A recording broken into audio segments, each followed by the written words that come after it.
দিনাজপুরে সন্ধান মিলেছে মহাবিপন্ন বন খেজুর গাছের। বিশেষজ্ঞরা বলছেন কাণ্ডবিহীন এই খেজুর গাছ 3 জাতের হয়ে থাকে, যা বাংলাদেশের 3 ধরনের শাল বনে পাওয়া যায়। এর আগে ঢাকা ও ময়মনসিংহ এলাকায় এই গাছের দেখা মিললেও দিনাজপুরে এটি প্রথম। বিপন্ন এই উদ্ভিদ সংরক্ষণে উদ্যোগ নিয়েছে বন কর্তৃপক্ষ।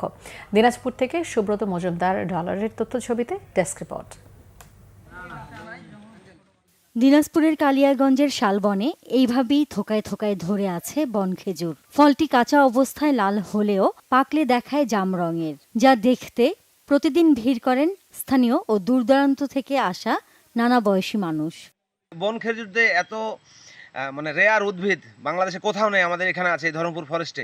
এই জন্য আমরা এলাকাবাসী খুব গর্বিত, আর সরকারের কাছে দাবি জানাচ্ছি যে এটা যাতে রক্ষণাবেক্ষণ করা হয়। খেজুর গাছের মতো নেই, কিন্তু এটা হয়ে গেল 1 ফিটের ভিতরে, যে নাকি 2-3 রকমের জাত আছে।